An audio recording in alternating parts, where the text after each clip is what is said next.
Welcome to Hello Port Hueneme. I'm your host Tom Dunn, and I'm with Laura Hernandez for our third show on the City Council Review.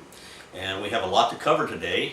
First of all, we're going to cover the workshop, the budget workshop that was held in two phases. The first part, this was on January 31st, last Tuesday. One of the first things they covered was the available funds for capital improvements. What did you get from that when they discussed that? Well, what was discovered was that there were several funds that we're not really sure what the restrictions are, but they look like to be apparently a source of funding for special projects. So a reserve fund. A reserve fund, a restricted fund, but they are possibly available funds to do projects that have been pending for some time. Important thing to know is, one, that those are restricted funds, that we need to look at how those funds are supposed to be used and if they can be used for some of the city's capital improvement projects and other priorities that are pressing on the city right now. The other is that they're not perceived to be a long-term fix for the city's structural deficit. We're still spending more than what we're bringing in. So we have to keep that in mind when we look at this pot of money that is sitting there right now. The city did approve, matter of fact, you made a presentation about a Citizens Advisory Board. Would you explain what you see in that and how it's going to work between the citizens and the city council? Right. I noticed that in the strategic plan there was some discussion on standing up a Citizen Advisory Council, a CAB, or Citizen Advisory Board. And I didn't want to lose the opportunity to move forward with that idea. So I suggested to the council to allow us to work that idea, to move forward in concept to develop what might be a Port Hueneme Citizens Advisory Board. And we've been working on a document, and we have a meeting set up with Rod Butler, the city manager, this next week to actually discuss how to move forward. But it appears that the city council for the most part is in favor of the concept. We've received approval to move forward, so that's very encouraging, very positive. Okay, we are now ready, Laura, to discuss the city council meeting last night, which was February 6th. Mm-hmm. And the first thing that we're going to discuss is part of the every city council meeting is a section called Inspiration. And Will Berg was responsible for it last night, and even though he wasn't there, he got in touch and had the mayor say what Will wanted to say, and that was, we started a thing called Port Hueneme Pride. It's an honor to people that have gone beyond the norm and really contributed something to Port Hueneme that will be lasting and really beneficial. And so we presented the first one last night, and I got to do the presentation, and we presented it to Larry and Roberta Downing, who have taken the Port Hueneme Historical Society Museum from near disrepair a year or so ago to just a fabulous gym that's going to be remembered and here for a long, long time.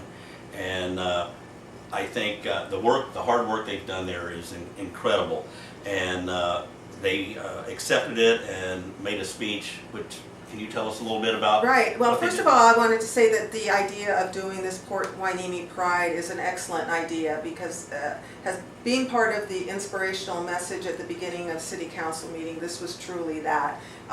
Larry's comments were very inspirational. He spoke about where he came from and his motivation behind he and Roberta's wanting to bring this museum to where it is today. And it's certainly one of the gems of Port Hueneme, and it draws visitors and tourists. And to recognize their work is really important. I think they were very appreciative of it. So not only did you do a great job recognizing them last night, but I think continued effort to spot employees, people in the community who are doing good work and helping raise the exposure of Port Hueneme and what a great community this is. I think it's a great thing, this Port Hueneme Pride. All right, the next thing on the agenda that we talked about was we had a couple special presentations, and the first one was one by Kelly Brown, and it was on a program in Ventura County called 211. So if that sounds a little familiar, we have 911, which is for emergencies. And if you would explain to us what 211 is to the citizens of Ventura County. Well, 211 is like 411. You call it for informational purposes. Kelly Brown, she's the interim director for the 211 Ventura County program, which is part of Interface Children and Family Services. And her presentation last night informed us about the role of 211 in providing information to our community about available social services here in Ventura County. It's a wonderful resource. It's been in existence since 2005. I've worked with Tanya Kellum and 211 for many years as part of the county. And it's a good resource to use if you want to know where you can get housing assistance, economic assistance to pay your utilities, crisis assistance. It's a whole range of services that are available here in Ventura County. If you don't know where to go, you just pick up the phone and you call 211. You give them your situation, your problem. They will refer you to an agency that can help you. They don't directly provide these services, but they can link you to those where those services can be found. So it's a great The second service. special presentation was by the Economic Development Collaborative of Ventura County. That's a mouthful. Can you narrow that down and explain what was given to the City Council and the audience last night about this? Again, this presentation had a lot of data. Bruce Stencil, who's the Executive Director for the Economic Development Collaborative of Ventura County, he's been with the collaborative for many, many years. I know Bruce from way back, and he did an excellent job last night outlining where we are, what the economic outlook is for Ventura County. He did point to our beach as being one of the key amenities of our community, so hopefully we can call upon them to help us look at ways to develop our beach community and bring in more visitors. But I think the other takeaway for us were the resources that the EDCVC has available to businesses who want to grow and who want to establish themselves here in Ventura County. They have a small business development center. They have consultants who will assist small businesses getting their feet off the ground. They have loans. They provide loan assistance.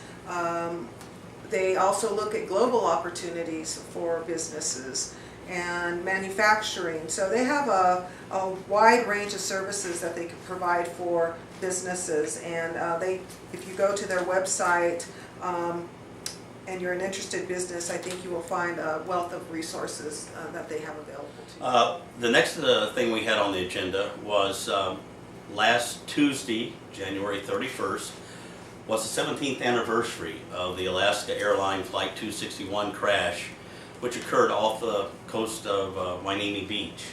And every year, Stephen Campbell, who was a police chief here when that crash occurred, has been the coordinator between Alaska Airlines, the families, and the city of Port Hueneme in establishing and maintaining and having this yearly remembrance at Hueneme Beach.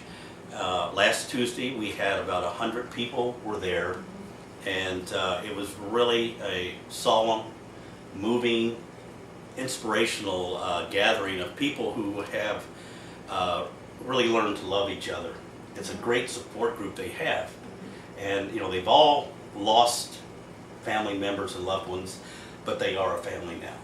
And it was really beautiful, and there is a video of it on Hello Port Hueneme, and quite nice. And the families and the friends come down here throughout the year, and they stop by the memorial. So anytime you're out there, and if there's a little litter or trash around, pick it up, and so that when they come and look at it, they'll know that we care. Right. And I think that they realized how much Port Hueneme cares.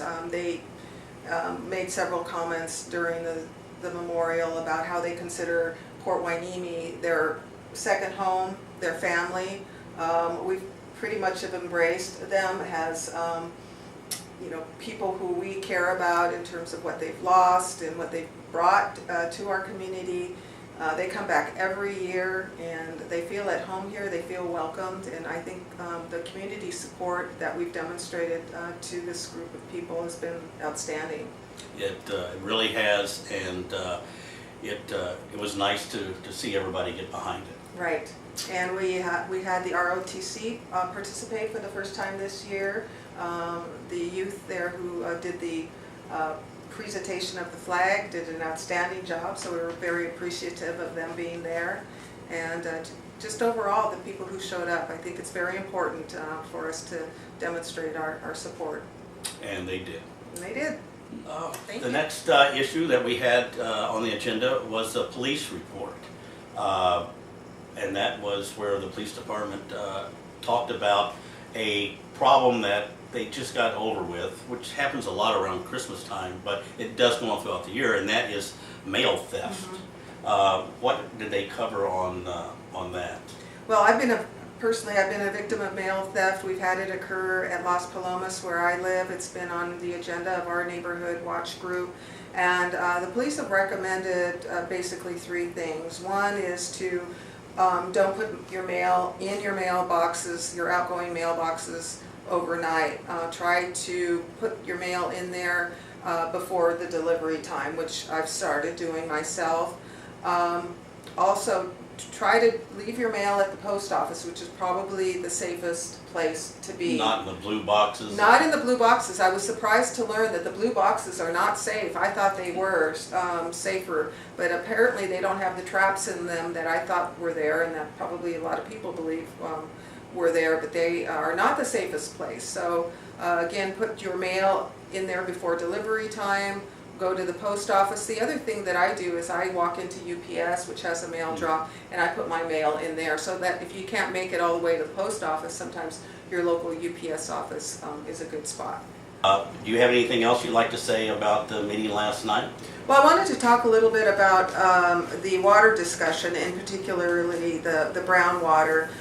We've had a couple of instances where brown water has come out of out of the faucets, and while we've been told that the water is safe, and there's been a VC alert put out when this occurs, I would like to see more information posted on the city's website about what to do in the event there is another case of brown water. The director of the department shared a lot of information on what to do, try to encourage us to not be fearful that the water is safe, but I think that the general public really needs more information, and that information needs to be more readily available. And so I'm hoping that through our discussions with city staff or the city manager, we'll be able to get that information posted on the website and perhaps even into the water bills, so that the public can be better informed about what to do if this happens again. There is going to be a meeting February 15th at 12 noon at City Hall, where they will discuss various issues on the water in Port Hueneme. So this would be a great time for the citizens to go there and let them know what they think, have some ideas or questions are always helpful. So if you can, make that. And we need the feedback, and it's an issue that could be with us a little while longer because of all the rain we had. Ventura is still at the bottom of the amount of rain that we got, especially in our aquifers where we prefer to get our water from instead of having to buy it. And so this is really, really important. All right, thank you guys for joining us, and we will see you on our next show on Hello Port Hueneme.